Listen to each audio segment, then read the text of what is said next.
I watched my son through the pass-through window of the diner, his hands moving fast and sure across a flat-top grill that had been running since 5 in the morning. 23 years old, 2 semesters from finishing his culinary degree at Columbus Culinary Institute, and he still picked up weekend shifts at Patsy's on Broad Street to cover his tuition gap. The November wind pressed against the glass as I stood on the sidewalk waiting for him to finish, pride and something heavier sitting side by side in my chest.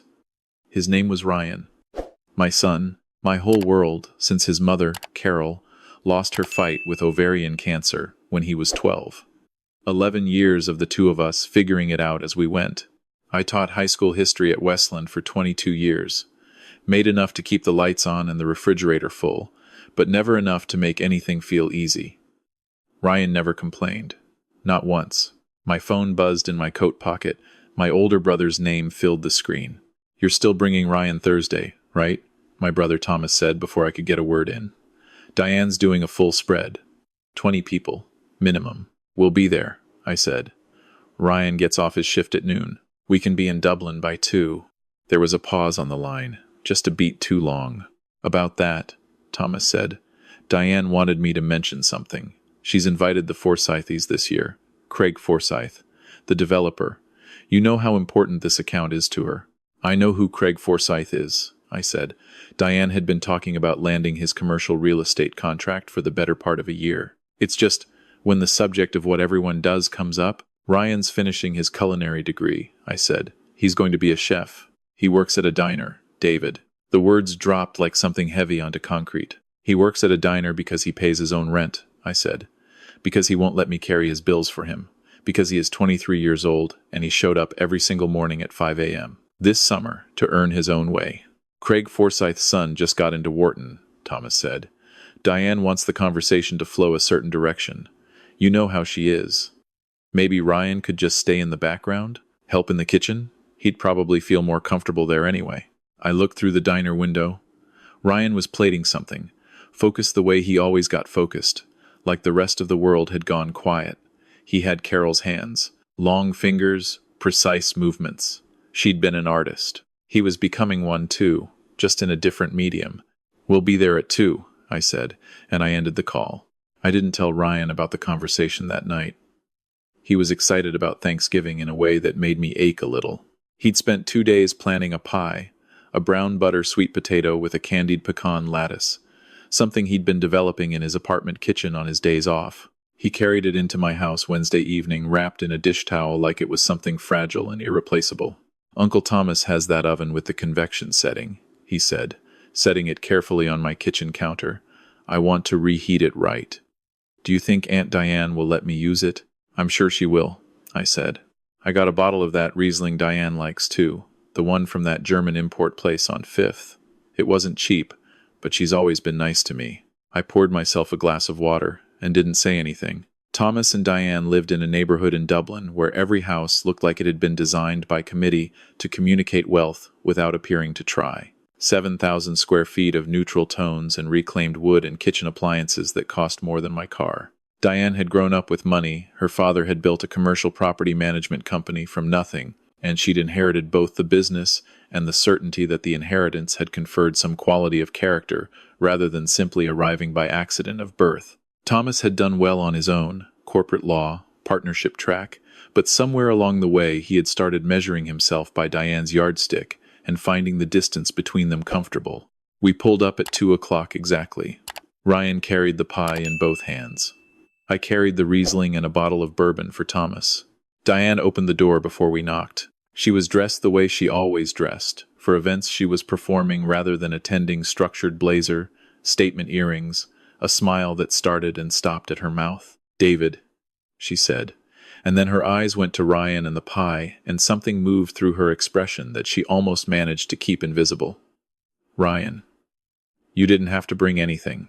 I've been working on this for 2 weeks, Ryan said. He was smiling. He meant it as a compliment to the occasion. "How sweet," Diane said. She held the door open. "The caterers have already handled dessert, but I'm sure we can find a place for it." She said it the way you'd say you could find a place for a child's drawing. Somewhere out of sight, but technically not thrown away. Thomas appeared in the hallway behind her. He shook my hand, clapped Ryan on the shoulder, said all the right surface things. Their son, Brendan, 26, was already stationed near the bar cart with his girlfriend, both of them in clothes that telegraphed casual indifference so precisely it could only have been deliberate. Their daughter, Sophie, 20, home from her junior year at Georgetown, sat on the living room sofa with two girls I didn't recognize. Craig Forsyth and his wife arrived 20 minutes after us. He was the kind of man who expanded into a room the moment he entered it, not because of anything physical, but because he had learned early that rooms reorganize themselves around money. His wife wore the quiet confidence of someone who has never had to ask what something cost. Diane lit up in a way I had only ever seen her do at the prospect of a transaction. The afternoon moved the way those afternoons move. Drinks were poured. Conversations assembled themselves around safe topics. I talked to Thomas about a trial he was working. Craig Forsyth told a long story about a development in Scottsdale that I understood only well enough to nod at the right intervals. I noticed Ryan early. He had drifted to the edges of the living room, the way he always did in spaces where he felt uncertain of his welcome. He was talking to Brendan for a few minutes, but Brendan's girlfriend pulled him away to refill drinks, and after that Ryan stood near the window with a glass of cider, watching the bare trees in the backyard. Sophie glanced at him once and looked away. I saw Diane steer Craig Forsyth toward the fireplace, angling him away from where Ryan was standing. I went over to him. "You okay?" "Yeah," he said. "I'm fine." He had Carol's way of meaning both things at once, fine in the sense of functional, fine in the sense of not wanting to cause a problem. Diane called everyone to the table at 4:30. The dining room held the 20 people she'd promised with room to breathe. The table was set the way tables in magazines are set, every element considered, nothing accidental. Place cards in small brass holders marked each seat. I found mine. End of the table, beside Thomas's elderly aunt from Cincinnati, who had hearing aids in both ears and wasn't sure what year it was. Manageable. I looked for Ryan's card, found it at the absolute last seat, wedged between the kitchen door and the corner of a sideboard that a server would need to access every 3 minutes throughout the meal. I picked up both our cards and moved us to 2 open seats mid-table. David. Diane appeared at my shoulder from nowhere. "Those are for the Forsythes." "Then put the Forsythes closer to the kitchen," I said. "That's not the seating was planned. I spent 2 hours on it." "Then it took 2 hours too long," I said quietly. "My son is not sitting next to the service door." Her jaw set.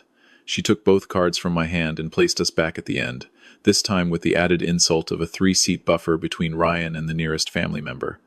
I let it go. I shouldn't have. I told myself I was keeping the peace. Ryan didn't say anything about the seat. He sat down without looking at the placement, unfolded his napkin, and reached for the water glass. A caterer came through the kitchen door immediately and had to ask him to shift his chair. He shifted it without complaint. I watched Sophie, across the table and 4 seats down, notice and whisper something to the girl beside her. They didn't laugh. It was more clinical than that. The meal started. Everything Diane had arranged was exactly as impressive as she had intended. The turkey had been brined.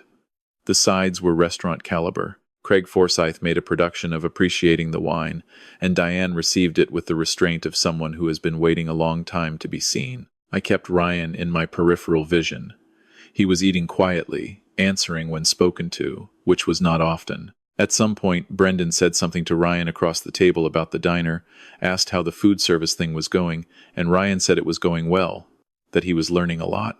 Brendan nodded and turned back to his girlfriend. Then Craig Forsyth's wife, who had been cheerfully distant all evening, turned toward Ryan with the sociable energy of someone filling a conversational gap. "And what do you do, sweetheart?" she asked. "I'm finishing my culinary degree," Ryan said, "and I work at a diner on Broad Street right now." "Oh," she said, not unkindly, just the sound of recalibration. Diane, from the center of the table, said without looking up from her plate, "Ryan has always enjoyed cooking. It's a wonderful hobby." The word landed. Hobby. Ryan's hands went still on his fork. I saw it. The particular stillness of someone absorbing something they have already absorbed too many times and have taught themselves to absorb quietly. "It's not a hobby," I said. Diane looked up. Her smile stayed in place, but her eyes were doing something else. "Of course not," she said. "I only meant, he has a 4.1 GPA, I said. He was asked by his department head to assist with a catering event for the Ohio Restaurant Association last spring. He's been working doubles on weekends for 18 months to cover his tuition without taking out additional loans. I set my fork down. That's not a hobby. That's the kind of discipline your children have never had to develop because they've never needed to. The table went quiet. Not all at once. In sections. Like a crowd responding to something unexpected. "David," Thomas said. "A warning. I'm speaking to your wife," I said. I looked at Diane. "You told my brother to keep Ryan in the background. You put him next to the kitchen door so your clients wouldn't have to talk to him. You called his work a hobby in front of 20 people. And he sat here and took it the way he always takes it, because he doesn't want to cause problems." Diane set her fork down with precision. "I think you're misreading. Sophie." I looked at my niece, who had the decency to look uncomfortable. "What's your GPA?" Sophie blinked. "That's not." "You don't have to answer," I said. "Brendan. Last job you held before your father's firm brought you on. How long did you work it?" Brendan said nothing. Neither of my niece or nephew have ever worked a shift that didn't come with a phone call made on their behalf first. My son has been on a grill at 5 in the morning in a diner that doesn't have air conditioning in August, and he did it without asking me for a single thing because that's who he is. And the reason he's who he is has nothing to do with anything this house taught him. Craig Forsyth had put his wine glass down. His wife was watching me with an expression I couldn't quite read. "You've made your point," Diane said, her voice gone flat and controlled. "No," I said. "Here's the point." I pushed back from the table, walked the length of it to where Ryan was sitting, laid my hand on his shoulder. He looked up at me and I could see the 11-year-old version of him underneath the 23-year-old face, the one who had sat in the front pew at his mother's funeral and held my hand and asked me at the gravesite if we were going to be okay. "My son is the finest person in this room," I said, loud enough that no one had to strain to hear it, not because of what he earns, or where he works, or what school his program is affiliated with. Because at 23 years old, after losing his mother at 12 and watching his father work for a salary that doesn't impress anyone at this table, he made the decision to build something real out of the materials he had. And that is worth more than every investment property and every endowed seat and every Wharton application in this room combined. I looked at Thomas. He was looking at his plate. "You have a choice here," I said. "You can sit there or you can stand up." Thomas looked at Diane. He looked at Craig Forsyth. He did the calculation I had been afraid he would do, and then he did what I had been afraid he would do with it. "David," he said quietly, "you're embarrassing yourself. Maybe you should take Ryan home. There was the death of something." I had been carrying a hope I hadn't known I was carrying, the way you carry something in a coat pocket and forget it's there until you reach in on a cold day. It was gone. "Okay," I said. Ryan stood without me asking him to. He folded his napkin the way Carol had taught him, the way she'd insisted on. Corners, meeting corners, crease aligned. He picked up his plate and his glass and carried them to the kitchen himself, something none of the other 20 people at that table had done or would have thought to do. Diane said, "You can leave the pie." I turned around. The dessert cart sat against the wall by the entry to the dining room, and I could see Ryan's pie on it. The brown butter filling, the candied pecan lattice he had spent 2 days perfecting, sitting at the end of the cart behind a tiered stand of Diane's catered macarons. "That pie goes with us," I said. We got our coats from the hall closet. Ryan carried the pie in both hands the way he'd brought it in. I carried nothing. We walked out into the November dark and got into my truck, and I pulled out of the driveway and onto the quiet Dublin street, and for the first mile, neither of us said anything at all. Then Ryan said, "The macarons look dry anyway." I laughed. It came out cracked and raw, but it was real. Ryan smiled at the windshield. "You didn't have to do that," he said. "Yes," I said. "I did. 5 years late." He looked at me. "What do you mean? How long has she been doing this to you?" He was quiet for a moment. "She's always been like that." "How long, Ryan?" He shifted the pie on his lap. "Since they got married. The first Thanksgiving after the wedding. She told Uncle Thomas the spare room wasn't ready, so I had to sleep on the pullout in the basement. But Brendan's college roommate got the spare room." He paused. "The Christmas when I was 17, she gave Sophie and Brendan AirPods, and she gave me a Barnes & Noble gift card. It still had the receipt in the bag. It was from a return. The original purchase was a candle set." Each sentence hit the same place. "Why didn't you tell me?" Because Uncle Thomas is your only brother, he said. And you needed family too. After Mom.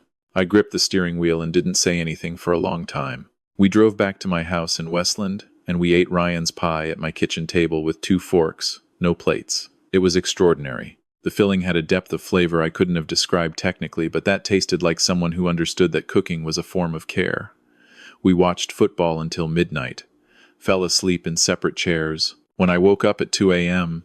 and turned off the television, Ryan was already stirring. Best Thanksgiving, he said, still half asleep. Yeah, I said. Me too. Thomas didn't call that night. He didn't call the next day. A week after Thanksgiving, I got a voicemail from Diane asking me to call her back to discuss the damage to the dinner party atmosphere and whether I felt an apology was warranted. I didn't return it. 2 weeks after that, I got a text from Thomas. 2 sentences. You made a real mess of things. The Forsythes left early. I wrote back 1 sentence. Good. Winter passed. Ryan finished his fall semester with the highest grade in his advanced technique class. His department head submitted his portfolio to a regional culinary competition, and he placed second. The restaurant that had hosted the competition offered him a staging opportunity, starting in June an unpaid learning position, technically, but at a James Beard-nominated kitchen in Cincinnati, the kind of opportunity that changed trajectories. He called me the afternoon he got the offer, and his voice had the quality of someone who had been holding their breath for a long time and had finally been told it was safe to exhale. I have to tell you something, he said. I already know, I said.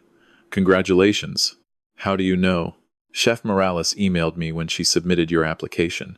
She wanted to make sure I knew what she was doing. He was quiet for a moment. She did? She said you were the most technically precise student she'd taught in 11 years, I said. And that your palate was a gift. He didn't say anything. I could hear him trying to hold something together on his end of the line. Mom would have cried, he finally said. I'm crying, I said. A Saturday in March, I was grading papers at my kitchen table. The junior class was working through reconstruction, and their grasp of primary sources was, charitably, developing when a car pulled into my driveway that I recognized before I could see the driver. Thomas's Audi. Same car. Different energy. He got out slowly, stood at the end of my driveway for a moment, looking at the house the way you look at something you left behind and aren't sure you have a right to. I went to the door but didn't open it. Let him come to the porch and knock. When I opened it, he looked worse than I'd expected. Not ill, exactly. More like a man who had been running a particular race for years and had finally looked down and noticed what the race was costing him. Can I come in? He said. I stepped back and held the door. We sat at the kitchen table. I put on coffee because there was nothing else immediately available to do with my hands. Thomas sat with his coat still on for a minute, then took it off, then put it on the back of the chair and sat back down. Diane and I are separating, he said. I turned from the coffee maker. When? It became official 2 weeks ago. I've been staying in a hotel in Short North. He looked at the table. She's been having an affair with Craig Forsythe for 14 months. The coffee maker ran. I stood there. The dinner? I said. Yes. His voice was without any color. She was sleeping with him. That's what all of it was. The account, the seating chart, the whole performance. She needed to impress him because she needed to keep him. And she needed to keep him because somewhere in the last few years she stopped knowing who she was, without whatever he was reflecting back at her. He paused. She used our home and our family and our Thanksgiving table to run her affair, and I was the last person in the room to understand what I was watching. Thomas, don't, he said. Please don't tell me you're sorry. I don't want you to be sorry. I want to sit here for a minute. And I want to tell you that you were right, and that watching you stand up for Ryan that night, and watching myself not stand up, is something I have thought about every single day since it happened. I sat down across from him. My son, he said. My nephew. Sitting next to the kitchen door in my own house because my wife needed an investment deal, and I told myself that was a reasonable cost. He shook his head. I told myself I was keeping things smooth. That's what I always called it. Smooth. What I was actually doing was teaching my children that the people in that house ranked differently, that Ryan ranked at the bottom, that you ranked just above him. He looked at me. Our mother would have destroyed me. She would have, I said, thoroughly. Something moved through his face that was almost a smile. Then it was gone.